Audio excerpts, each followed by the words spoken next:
Hey everyone, Mr. Sujano here, your source for gaming, tech, emulation, and open source news. Let's get started. Alright, to kick things off, yes, camping again. Yes, another absolutely gorgeous day out. It's a little bit chilly, but that sun is out and things are starting to warm up.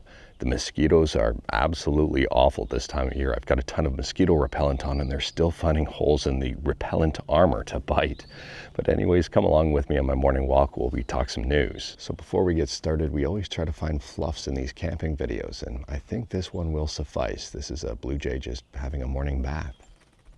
First up on the docket, we're talking about Google Cloud and Cloudflare, and I guess there was a cyber attack against Google Cloud and Cloudflare, and there was a pretty widespread outage.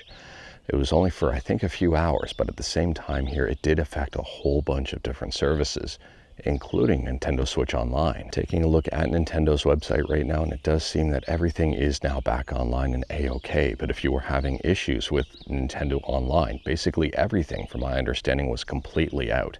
Fortunately, things are restored and things are back to good. And speaking about back to good, next up we're talking about Anker, who has a situation right now that they're trying to make back to good. So if you've got an Anker PowerCore 10,000 power bank, model A1263, it seems that there's a pretty huge recall. 1.1 million power banks have been recalled, and this is due to fire and burn risks. Now, these Anker PowerCore 10,000s, I would say, are extremely popular devices. I mean, I've got one of these sitting at home right now in my kitchen, and I'm probably gonna have to send it back because I'm pretty sure it's part of the recall. These were sold between June 2016 and December 2022, and they were sold all over the place: Amazon, Newegg, eBay. So again, if you've got an Anker PowerCore 10,000, you may want to check the model number. And if you want to learn more about all of this, like everything we talk about, links are in the description below, right at the bottom. I don't hide my sources. Next up, we're talking about Microsoft, and we've been talking about Microsoft quite a bit lately. They've been making a lot of headlines. We've got a couple of things to talk about, and the first thing is their handheld.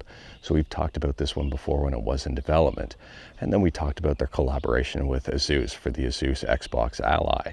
And it turns out now that their handheld that they had recently put on pause seems to have been completely canceled. So it was previously reported they put this in-house handheld development on pause to focus on their software and their overall experience. I'm guessing to try to compete against SteamOS and that whole entire ecosystem. And then instead of putting it on pause, it's now being reported that the Xbox in-house handheld has been completely shelved, completely canceled. And I can kind of understand why. I don't want to say there's going to be duplication with the Asus ROG Xbox Ally, but at the same time here, can they really build a better product? But let me know your thoughts about that one in the comments below. Do you think it will be a mistake for Microsoft to shelve their handheld development in favor of the Asus Xbox Ally and in favor of really beefing up their handheld overall experience with Windows? I would say maybe and maybe not here. We'll have to wait and see on that one. But I mean, I really think their Windows handheld experience needs a lot of improvement to even be close to the same level as SteamOS. That might be a hot take, but I don't think so. And speaking about Xbox, the second thing we're talking about Xbox here is the price of Game Pass. So some people with a very keen eye have noticed that the price of Game Pass might be going up. So a new notification type called subscription price increase has been added to the xCloud website. Now, it's just a name of a notification type, but based on the name, people are speculating that there's going to be a price increase. I mean, it's not too far-fetched. And there's some funny jokes here too. Going to be knee-deep in a game when you get hit with a price increase notification. In the middle of a COD round, want to keep playing? The price just went up. Pay it, please. Let me know your thoughts about this one. I mean, price increases just seem regular in today's day and age, and it's something I don't agree with, but we keep seeing happening. And speaking about increases in pricing, next up we're talking about PlayStation Plus. Now, this is not a price increase at this point in time. However, the headline over at VGC says, Sony says it will continue to adjust PS Plus pricing as more players choose higher tiers. Yeah, the higher tiers are becoming more popular. I recommend checking out VGC for a lot more information, and this is reportedly what Sony has said. We've already seen a trend towards the option of higher tiers within our service, as evidenced by the subscriber mix we achieved in fiscal year 2024, where approximately 38% of players are now subscribed to PlayStation Plus Premium or Extra tiers. And based on their little infographic here, you can see that there is an increase in PlayStation Premium and Extra subscriptions. Sony then goes on to say, this is even after the global price increases we implemented in fiscal year 2023, and more recently the local price increases in selected countries. And then they say here, the PlayStation Plus service offers great value for our players, and we will continue to add more value and adjust our pricing strategy in a dynamic way to maximize profitability. That to me spells price increases, but I could be wrong. But I don't know here. Let me know your thoughts about this one in the comments below. I mean, seeing price increases is normal. I mean, things get more expensive over time, and it would be crazy to think something is going to stay one price for like 10, 20 years. But at the same time, it's just the speed of the price increases we've been seeing, to me, is really unsettling. Now, before we get into the next bit of news here, this is not a fluff, but check out this view.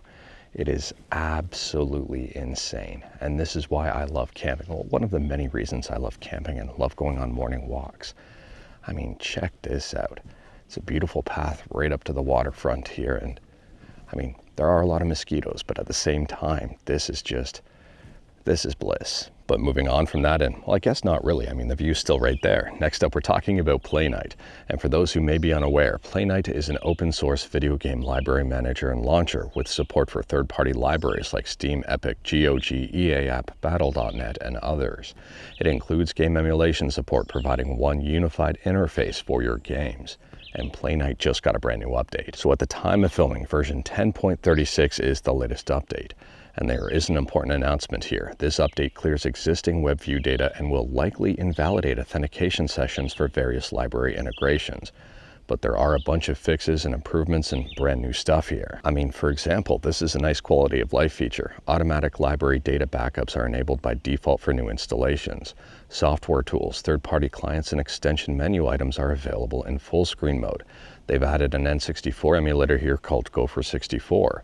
They've added a close button to the Explorer panel and even more. And speaking about emulation, next up we're talking about Nintendo Switch emulation on iOS with MeloNX 2.0. I bet you didn't see that coming. We don't talk about Switch emulation on iOS very much. Anyways here, MeloNX 2.0 has just released version 1.8 stable. And they say this one is a pretty big update. So according to the changelog, they've made significant under-the-hood changes to dramatically boost both performance and overall stability. Expect faster load times, smoother gameplay, and reduced crashes across the board. Now this one is not on the App Store. I believe it does require JIT, so it will need to be sideloaded. But this new version seems pretty beefy. I mean, on top of that stuff, there's even more here. They've improved game compatibility, substantial compatibility upgrades across many titles. Unreal Engine games no longer display a black screen. Games now render correctly. There's an all-new main menu UI, motion controls, rumble support, revamped settings UI, per game settings, a new virtual controller, and even more. And for those who may be unaware, MeloNX is built on Ryujinx, and they say here that the recommended device is an iPhone 15 Pro or newer. The low-end recommended device is an iPhone 13 Pro, and yeah, it does require JIT. And last up here, we're talking about Silent Hill, not Silent Lake like on my hat. Anyways here, if you're a fan of the original Silent Hill, you might be a fan of this news here. So it's been announced that a Silent Hill remake is in the works. Konami says they're currently working with Bloober Team on a remake of Silent Hill, which was released for PlayStation in 1999. We don't have a release date now for this new one. We don't have a price just yet.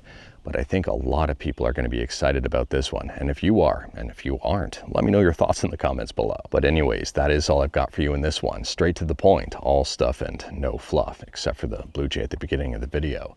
Thanks for coming along with me on my morning walk. I absolutely love doing these videos, and I'm really glad that people like to watch them too. We talked about a bunch today. Feel free to discuss anything we talked about in the comments below. If you like this video, leave a like. If you didn't like this video, leave a like. Hit that subscribe button. Check out my other videos. Don't tempt fate. Save your state.